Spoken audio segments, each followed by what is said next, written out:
سب سے پہلے ایران کو ختم کرنا چاہتے ہیں، لڑائی میں ایران سے زیادہ سنجیدہ ہیں، یقینی بنائیں گے آئندہ ایرانی قیادت دھمکی نہ دے سکے۔ امریکی صدر ڈونلڈ ٹرمپ کی ایرانی سفارتکاروں سے پناہ لینے کی اپیل۔ واشنگٹن میں تقریب سے خطاب میں کہا ایرانی بحریہ کو مکمل طور پر تباہ کر دیا، ایران کی میزائل اور ڈرون صلاحیتوں کو ختم کیا جا رہا ہے، ہمارے پاس ایران پر حملہ کرنے کے سوا کوئی چارہ نہیں تھا، ایران نے ڈیل کے لیے کال کی، ہم نے کہا بہت دیر ہو گئی، ایران کے بعد اگلا ہدف کیوبا ہوگا، امریکہ جلد ایسے اقدامات کرے گا جس سے تیل کی قیمتوں کا دباؤ کم ہو۔ اس سے پہلے امریکی صدر کا کہنا تھا ایران کا اگلا رہنما امریکہ طے کرے گا، وینزویلا کی طرح ایران میں بھی نئے رہنما کے انتخاب کے لیے کردار ادا کریں گے، خامنائی کا بیٹا مجتبی خامنائی ناقابل قبول ہے۔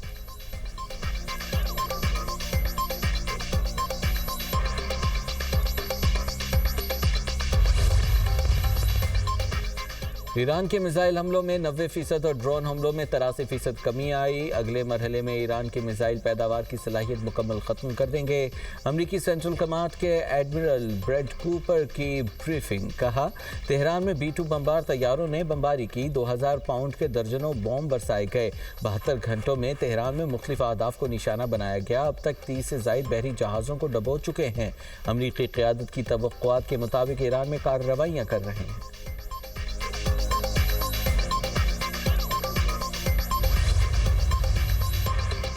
امریکہ نے بھی ایران میں جنگ شروع کی ہے، امریکہ جنگ میں پھنس چکا ہے، یہ ایران کی خواہش ہو سکتی ہے، امریکی وزیر جنگ پیٹ ہیگسیت کہتے ہیں اگر ایران سمجھتا ہے کہ امریکہ جنگ جاری نہیں رکھ سکتا تو غلطی پر ہے، ہمارے پاس جنگی ساز و سامان بھرا پڑا ہے، ایران میں آپریشن کامیابی سے آگے بڑھ رہا ہے، ایران جنگ کی ٹائم لائن ہم خود طے کرتے ہیں، جنگ 4 ہفتے بھی ہو سکتی ہے، 8 ہفتے یا زیادہ بھی، ایران میں امریکی مشن اگلے مرحلے میں داخل ہو رہا ہے، امریکی وزیر جنگ کا ایران میں اہداف سے متعلق واضح بیان دینے سے گریز۔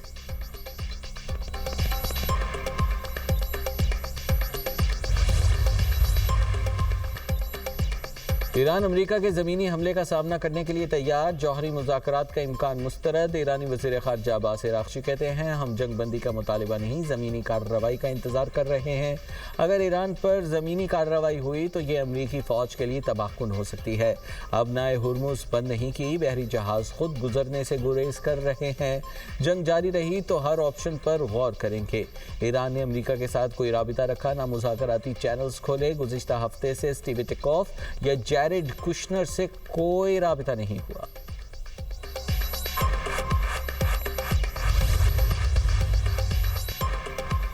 پاکستان بھارت کی آبی دہشت گردی کا سامنا کر رہا ہے، بھارت نے سینتاس معاہدہ یک طرفہ اور غیر قانونی طور پر معطل کیا، مستقل مندوب عاصم افتخار کا اقوام متحدہ کی سلامتی کونسل اجلاس سے خطاب، کہا پاکستان پانی کو بطور ہتھیار استعمال کرنے کے عمل کو مسترد کرتا ہے، پانی کو بطور ہتھیار استعمال کرنا علاقائی امن و سلامتی کے لیے خطرہ ہے، عالمی برادری سینتاس معاہدے کی پاسداری یقینی بنائے۔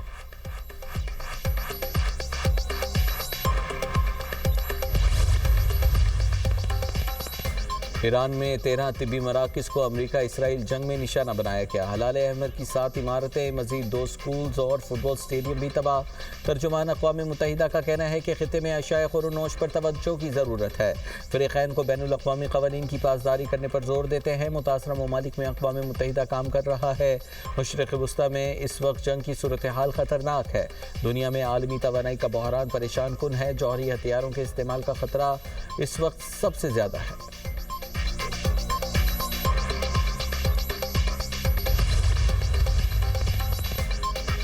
اسرائیل کا ایران جنگ کے اگلے مرحلے کے آغاز کا اعلان، اسرائیلی آرمی چیف کہتے ہیں سرپرائز دیں گے، سرپرائز کیا ہے یہ ابھی نہیں بتا سکتا، اگلے مرحلے میں بقیہ ایرانی قیادت اور فوجی صلاحیتوں کو ختم کیا جائے گا، اسرائیلی حکام کا کہنا ہے اصفہان میں فضائی دفاعی نظام تباہ کر دیا، قم میں بیلسٹک میزائل لانچر کو بھی نشانہ بنایا گیا۔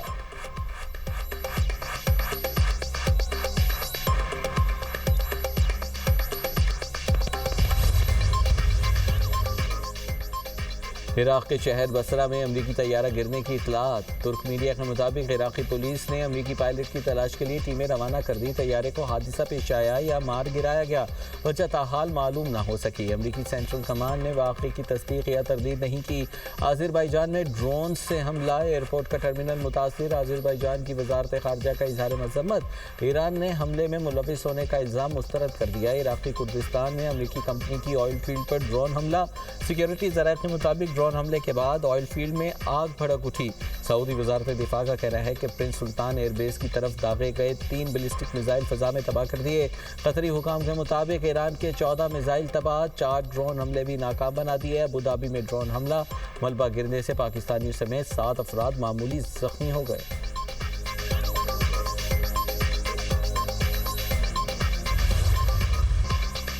اسرائیلی اور امریکی فوج کی ایران میں 174 شہروں پر بمباری، 636 مقامات کو نشانہ بنا کر 5000 ٹن بارود برسایا جا چکا۔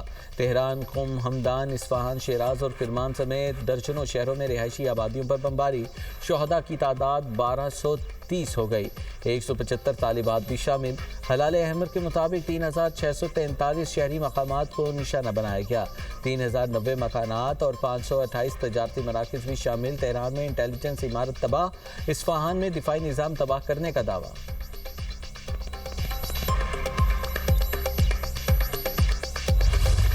ایران کا امریکہ اور اسرائیل پر ہر 4 منٹ بعد ڈرون سے حملہ، بحری جہاز پر حملے میں شہید اہلکاروں کا بدلہ لینے کے لیے میزائل اور ڈرونز برسا دیے۔ ایرانی میڈیا کے مطابق اب تک 2000 ڈرون سے حملہ کیا گیا۔ ایران کا 1 ٹن وزنی وار ہیڈ لے جانے والے میزائل کا بھی استعمال۔ عرب میڈیا کے مطابق حملوں میں 11 اسرائیلی ہلاک ہو چکے، جنگ میں مارے گئے امریکی فوجیوں کی تعداد 6 ہو گئی۔ کویت میں 2 فوجیوں سمیت 4 افراد جان سے گئے۔ ایران کا بحر ہند میں امریکی طیارہ بردار جہاز ابراہم لنکن ایک ڈسٹرائر کو ہدف بنانے اور 7 جدید ریڈار سسٹمز تباہ کرنے کا دعویٰ۔ پاسداران انقلاب کا کہنا ہے اسرائیلی وزارت دفاع کی عمارت اور بن گوریان ایئرپورٹ کو نشانہ بنایا گیا ہے۔ امریکی اور اسرائیلی حملوں کے باوجود ایرانی حکومت مضبوط ہے۔ امریکی اخبار کے مطابق امریکی اور اسرائیلی کارروائیاں ایرانی حکومت کو کمزور نہ کر سکیں۔ ایران نے حکومت کے خلاف بغاوت کے آثار نہیں ہے۔ ایرانی حکومتی عہدیداروں میں انحراف کی اطلاعات بھی نہیں ہیں۔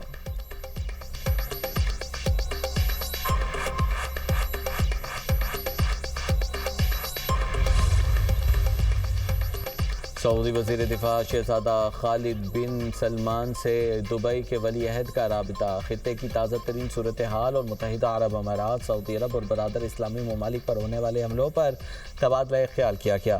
دونوں رہنماؤں کی حملوں کی شدید مذمت، حملوں کو بین الاقوامی معاہدوں، ریاستوں کی خود مختاری اور عوام کے امن و سلامتی کی کھلی خلاف ورزی قرار دے دیا۔ دونوں ممالک نے اس عزم کا اظہار کیا کہ وہ اپنے ممالک کی سلامتی یقینی بنانے کے لیے ضروری اقدامات کرنے کا حق رکھتے ہیں۔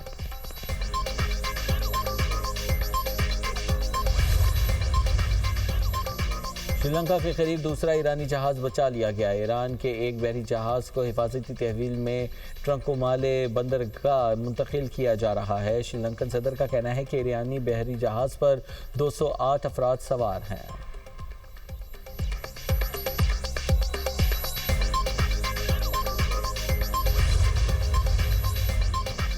وزیر اعظم شہباز شریف کا ترکی پر حملے پر گہری تشویش کا اظہار۔ ایکس پر پیغام میں کہا، مشکل وقت میں پاکستان کے عوام کی جانب سے اپنے بہادر ترک بھائیوں اور بہنوں کے ساتھ مکمل یکجہتی کا اظہار کرتا ہوں۔ ایسے قابل مذمت اقدامات مزید کشیدگی کا باعث بن سکتے ہیں، خطے کے امن و استحکام کو نقصان پہنچاتے ہیں۔ زیادہ سے زیادہ تحمل کی اپیل کرتے ہیں اور اس بات پر زور دیتے ہیں کہ خود مختاری کے احترام کو برقرار رکھنے اور خطے میں امن و استحکام کو قیام کے لیے یقینی بنانے، مکالمے اور سفارتکاری کی اہمیت کو تسلیم کیا جائے۔ وزیر اعظم کا آذربائیجان پر حالیہ حملوں پر بھی گہری تشویش کا اظہار، کہا پاکستان آذربائیجان کی قیادت اور عوام کے ساتھ مضبوطی سے کھڑا ہے۔ پاکستان ایسے اقدامات کی شدید مذمت کرتا ہے جو مزید کشیدگی کا باعث بن سکتے ہیں اور خطے کے امن و استحکام کو نقصان پہنچاتے ہیں۔